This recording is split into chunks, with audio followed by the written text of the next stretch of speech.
2020 was a lot. I started waking up feeling anxious. No surprise when I spend my moments before bed on my laptop working and, of course, doing the usual social media scroll. I'd wake up feeling defeated, overthinking and feeling mentally drained before even doing anything. Across the months, overthinking turned into anxiety and then panic attacks. But I couldn't explain why. So I started therapy, and here's how it went. Hey, Summer. I think there are a lot of cultural taboos surrounding therapy. For me, someone of West African heritage, specifically Ghana, and also as a Christian, being a member of a lovely church, oftentimes the question you get asked when you mention that you want to take therapy is, why do you need therapy? It's assumed that you need to reach this kind of breaking point of insanity before you actually go and seek help. And I think that that's why a lot of us deal with unhealed trauma, unhealed wounds, and just generally not being able to overcome the things that we've experienced in our past, even the smallest of things, because we don't really tackle them. I think in this world as well that constantly pushes the strong black woman narrative, it's sometimes hard to even admit that you need help, and not help in the clinical sense, but help in the I need help to process my emotions. I need help to get through what it is I'm going through, and I want to seek the help of someone whose job it is to guide me through those things. So for me, once I started to move past this idea of it being taboo and not being able to speak to somebody outside of my house because I didn't want to air my dirty laundry, I started to find freedom in the idea that I can go to someone who will help me fully be able to understand what it is I'm going through. And that was the liberation that I was seeking, especially amongst the pandemonium of that pandemic. Last year was full of a lot of ups and downs, and as some of you may know, I have gone through my own experiences with depression and anxiety, and what I've realized is they don't just go away. You have to constantly deal with them, and I wanted to make sure I was best suited up to deal with those feelings if and when they do arise. Another thing that made me hesitate to get therapy was the money. Therapy is notoriously known for being expensive and pricey, and depending on what sort of job you do, your disposable income, or even your background, therapy can seem like a luxury that very few people can afford.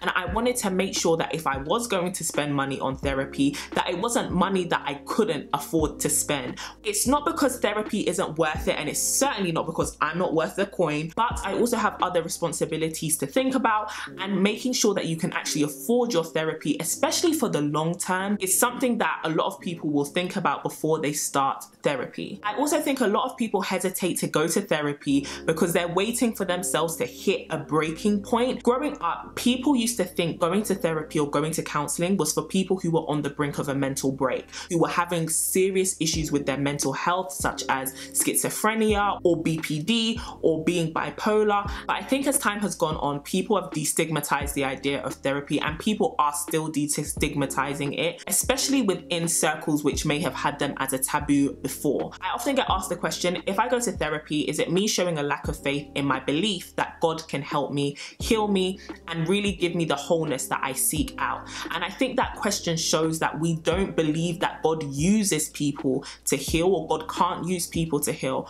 God can use your therapist to help you through the healing process. Just as God created you and I with his infinite wisdom, he's also given people the grace to be able to understand the mind and walk you through being able to understand it too. It's ultimately God who does the healing, but the vessels which he uses are numerous. With those hesitations in mind, there were specific things I was looking for when I started to look for a therapist. Of course, last year we were all locked down in our homes in a pandemonium, a pandemic, a panoramic, and so my therapy had to be online. It had to be remote, and for me that actually opened up a wealth of possibilities because you can connect with therapists outside of your local area, outside of your city, even outside of your country. I ended up being matched with my lovely Summer who was my therapist, and she lived in LA, so we would have video calls all the time, but I'll get onto that later. Another thing was the money. I wanted to find a therapist who I could afford. The reason why I keep emphasizing this is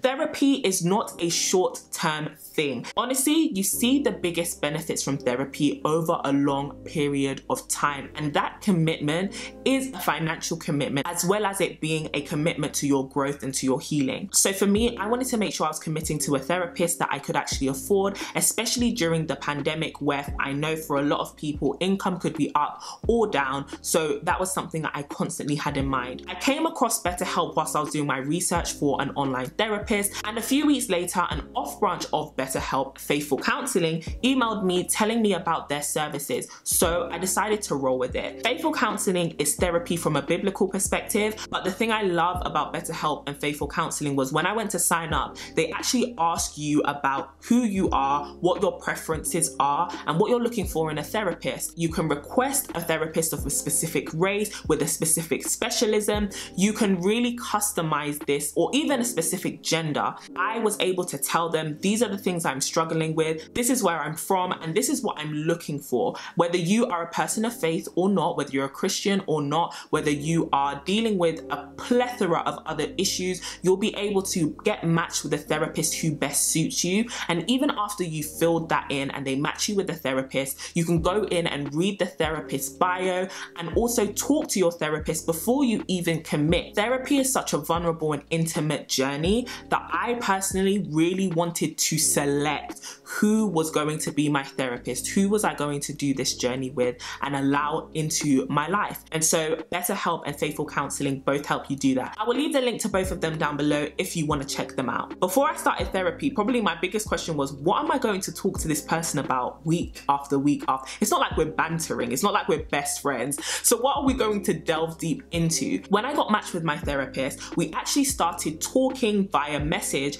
before we jumped on our first video call. So she actually messaged me first asking me, hey, introduce yourself. And you guys know me, open book. I just let it all come out. I told her about the things I had been through in my past, my childhood, my family dynamic, who I am, what I had been through, my past depression and anxiety, my attempt to commit suicide. I told her absolutely everything. So as you can imagine, when we got on our first call, sis went straight for the jugular and we delved straight into childhood trauma. And what I loved is she was just there to really listen to me, and she guided me through explaining my story to her, helping me begin to realize the patterns in some of my behavior and my thinking. It flowed really, really well, and I felt very comfortable with her. So after that first session, I knew I wanted to continue this journey with my therapist, Summer, who lives in LA. But I won't lie to you, that first session of therapy, intense. And when I say intense, I mean exhausting. I literally left work early, went home and had a nap. I was that tired. I even cried a little bit to sleep, because uncovering all of that was something I hadn't done in a really, really long time, especially to somebody else. And so it was exhausting. It was really draining, but it also felt freeing because I knew it was the first step towards me getting better. However, you may leave your first session not feeling as reassured. You may leave feeling even more heavy, or you may leave feeling as though this is about to be a really long road and just sighing all over the place. And I completely understand that. Like I said, everyone's therapy journey is different. This isn't the blueprint. This is your journey. This is your path that you need to go on. So as the weeks went on, I started to get a lot more comfortable, and we just started to explore my feelings, thoughts and my behavior. And one thing I loved is from the offset, one of the biggest things we tackled was giving me the language to be able to really identify what I was feeling and what I was thinking. So as the weeks went on, we explored more of my behaviors, my experiences and my thoughts, and we started connecting them to past experiences and being able to understand why you behave the way you do, especially off the bat or as a result of what you've been through, definitely helps you to understand the way your body is working and the way your mind is working. The reason why that was important to me is I think if you don't pinpoint an issue and really understand it, you really can't start to work to solve it. And something we explored in some of my therapy, or many of my therapy sessions, was in response to your past experiences, in response to past traumas, in response to whatever you have been through, your brain actually forms these pathways that teach it how to respond. So your first thoughts, your first reactions to things are often because of these pathways which have been developed pretty much since you were a child. So understanding how those pathways formed and also how they're leading me to behave also made me comfortable to understand that you can reset and rewire those pathways. So you can literally cause your brain to think a completely different way. And I wouldn't have known that without a therapist. So what did I learn? Therapy is the most comforting, uncomfortable experience ever. I mean, I thought I was self-aware before. I hadn't even scratched the surface. Therapy delves deep under layers that you didn't even know you had, and into parts of you definitely closed away for a really, really long time. But for me, it was necessary, as uncomfortable as it was at times, and sometimes even as painful as it was to unearth some of the things that I had buried really deep. It was important to me to be able to talk about them. For me, it was important to talk about these things with somebody who didn't know me in any other context. I think the challenge sometimes in talking to family, talking to church members, talking to friends, talking to people you love and you trust, is that they have expectations of you. For me, they know me as an entrepreneur, a creator, a sister, a friend, and all of these things can come with their own levels of expectation. And sometimes you just don't want those expectations from those responsibilities hanging on you, especially when you're feeling crushed by the weight of them, or finding it hard to really find who you are outside of those titles and outside of those labels. So for me, being able to talk to somebody who existed only in one context, to want to guide me through my emotions and help me to understand them and control them, that was the biggest perk of therapy. Therapy is such a personal journey. It is filled with so much vulnerability and self-discovery. It can be a beautiful experience, and it can also be one that can be challenging. And whilst I was able to see changes in my behavior towards myself and towards others in just a few sessions, transformation really does happen over time. And so really be patient with yourself. This is a path that you're going to choose to walk on probably for a while. And whilst my path is going to be different from yours, I wanted to share with you the top 3 things I have learned so far in therapy. Number 1, slow down. You're worth the time taken to make sure that you're okay. I think sometimes in the hustle and bustle of life, especially as we're trying to be more and more productive, we forget that we really need to ensure that we're okay. Paying attention and being intuitive to when we're feeling tired, burnt out, anxious, panicking, or feelings of fear, or even processing feelings of joy and happiness and success. Sometimes we can see the time taken to just slow down or put things on pause as a massive waste of time, because we're constantly driving ourselves to achieve more, become more, develop more, and grow more. But sometimes it's not about getting more. Sometimes it's really about strengthening what you have. And so taking time to make sure that you're okay and that you're able to handle the things that you're up against is really important.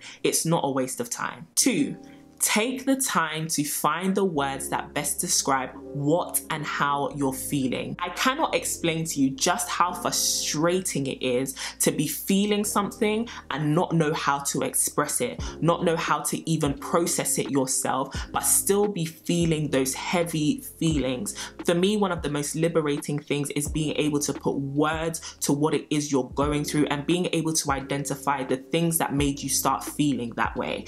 That way you can avoid them, or you can develop better systems that better help you deal with these emotions. And 3, the same God that made you in his infinite wisdom has given other people the grace to understand your mind and help you control it. Therapy is a journey that flows through the mind, body, and soul. And after I hopped off my calls with my therapist, I was still left with the realities of now having to be transformed. That wasn't something that was going to happen overnight, and it definitely wasn't something that was going to happen by my own strength. So I really thank God that this journey wasn't just between me and my therapist. It's really a journey with me trusting God a whole lot more. So I hope this video has helped you. Are you thinking about going to therapy? What's holding you back? Or if you've already taken that plunge and started therapy, tell us about your experiences down below. You guys already know around here we like to have a good chat. So go and mingle in those comments, and before you get there, be sure to tap that subscribe button and join the family. I can't wait to see you in my next video. And as always, stay beautiful and stay blessed. Mwah.